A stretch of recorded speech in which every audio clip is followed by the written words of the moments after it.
Hello there, VC. I'm back with another vinyl update. Sorry if you hear any noise over there. I'm just having work done in the kitchen. But in this, I'm going to be showing a box set, okay? So about a year and a half ago, I showed this. It's the Beatles BC-13 album collection blue box. This one is from right around 1985, I believe, okay? I spent $125 on this one, and I thought I had a really great deal, and I kind of did.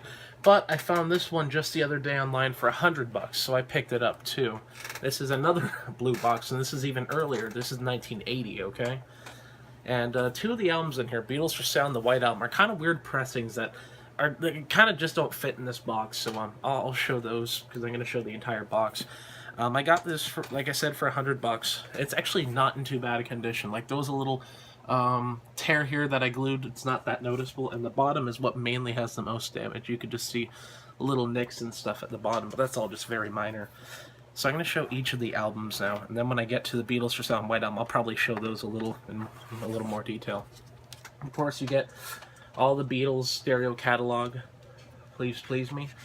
All of these have these style sleeve, and I found it kind of eerie that a lot of these were made December of 1980 if you look at that date stamp down there. So a lot of these were actually made right around the same time John Lennon was murdered.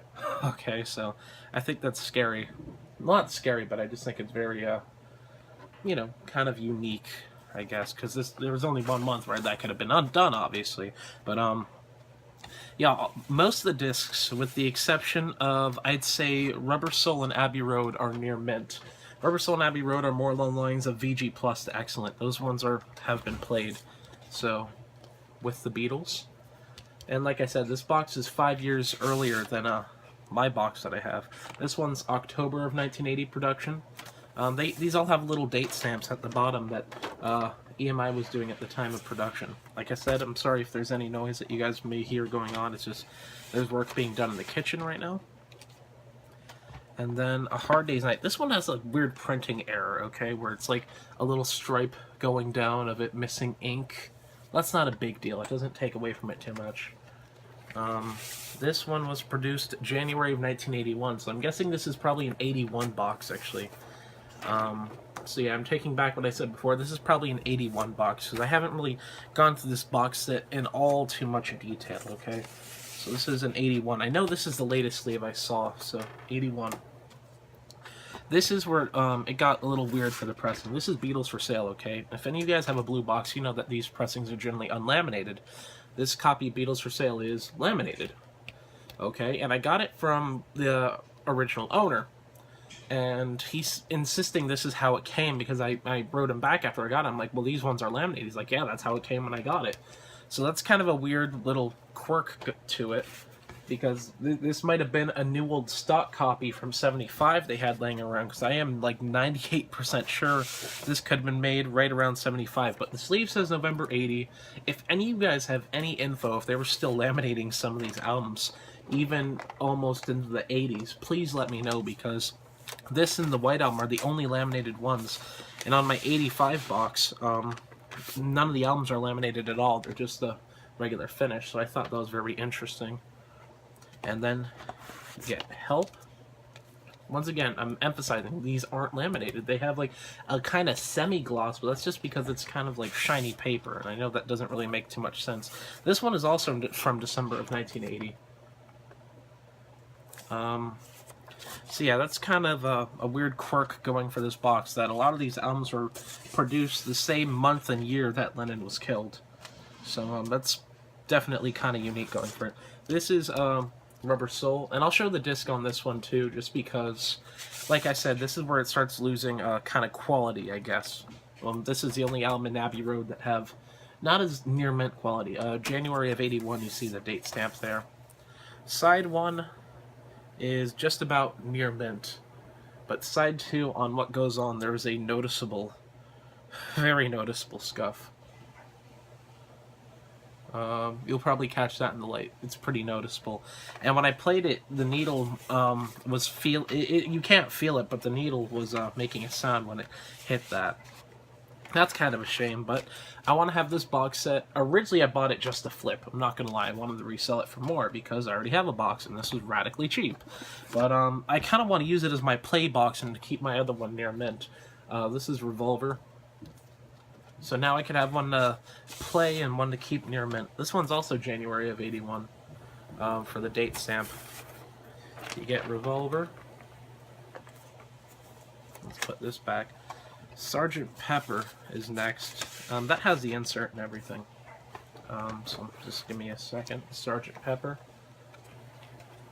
This one does have a very minor issue with the spine where it is a very little piece right here that kind of flaked, I believe, but I glued it. Has the inner. And these ones never came with a custom inner sleeve. This one's also December of 1980. I just think that's really kind of, I wouldn't say ironic, but it's, I know I keep on bringing that up. I just think it's kind of weird that, you know, made the same month and year Lennon was killed. This is the White Album that I'm going to show, okay? This is like the mintiest White Album I've ever seen in my life. And this one's laminated, again, like I said. Yeah, it's almost, I could swear it is like a 1973 pressing, but he's insisting this is how it was when he got it new, because, like I said, I got this from the original owner. Okay, and this is, even the inner sleeves in it are different, okay? The inner sleeves are these style sleeves, and I know these are later 70s, but it's like, they could be like early 70s discs. Like, when you see when I show the disc, you'll see why, okay? That Apple label variant, that's why. That's just my opinion, though. I know that it's probably later 70s, maybe even 80s, but I was just curious about this particular pressing because I have no idea if they were still laminating these up until 1980 or whenever this particular one was produced. Has the original poster. Let's put this away now. It's probably gonna have to put both these away. It has the second disc right here. And, yeah, it has the photos. Give me a second. My other copy that I got for $125 didn't even have the poster in the White Album. But I wasn't there when I got it. My stepmom got it for me after work, and I paid her to get it. So, yeah, I wasn't there to realize, oh, this is missing the poster. But, you know, it has the photos, so I'm really happy with that nonetheless. But, yeah, glad to have a really nice one with the poster. I mean, just look how minty this is. So beautiful. And then, of course, you go on to Yellow Submarine. This one is made in November of 1980. And let me show the full label for this one, because this one does not seem like it could be from the late 70s. Because by the late 70s, I could swear they were using that all-around text label instead of the just top and bottom text. Like, this almost looks like it could be, like I said, a 73 pressing, but like I said, I have no idea about when they started switching to particular labels in the UK. Abbey Road. All the covers on these are just about near mint, you know. This one is October of 1980, and the disc on this one just has minor scuffs and scratches. Like, this is definitely the most played one. The other ones don't even have spindle marks besides Rubber Soul. This one does. And whoever played it, this is, by the way, the same collection I got that Sgt. Pepper UHQR box from. I got it from the same gentleman. And, so, yeah, the Sgt. Pepper was, like, unplayed, but these ones are played, so, you know, probably took care of that Sgt. Pepper with his life versus, this. Let It Be. This one's kind of weird. The apple is like kind of green but kind of red at the same time. It's a weird pressing, but that's okay. This one is produced December of 1980 also. And this one is on a, you know, also the green one with the two texts on it instead of the all-around rim text. So, like I said, if you guys have any info on this, please drop me a line, let me know.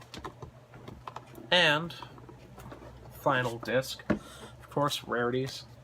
This one is kind of iffy with the cover. You see it has like ring wear and stuff, and nothing you could do about it though. This one's November of 1980.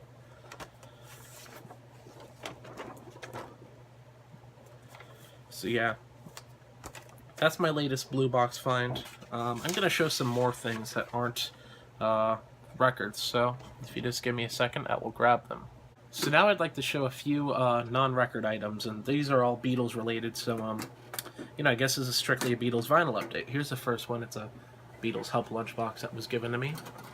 Really cool to have this. Got it for $5, so I figured why not grab it. It has a little barcode on it.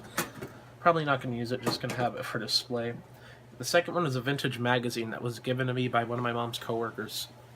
Song Hits of the Super 70s. This has song lyrics on it. And what's the date of production on this? Summer 1977, and has a barcode on it, which I thought was interesting. Of course, it has George Harrison on the cover from the cover 33 1/3. I try to be real careful with this. This was his original one. He collects magazines, and he bought this new when it came out. And of course, it has lyrics to all these songs like Beatles, Bee Gees, Neil Diamond, Eric Clapton. The things you used to have back in the day if you really wanted to know the lyrics to songs. Let's see what else is in here. You got there's just stuff in here that's even older, like That'll Be the Day by Buddy Holly, which that song had been out for like 20 years prior to this, So, I didn't think that anyone would really have a big need to know that song. There's some Rick Springfield, Neil Diamond, just looking at some of these, a lot of these songs I don't even know. These were probably just one-hit wonders or deeper cuts from albums. You have these nice photos, like you have a little special thing on Eric Clapton. So, yeah, that's all I'd like to show. So thank you guys for watching, and let me know what you think of these finds, and peace.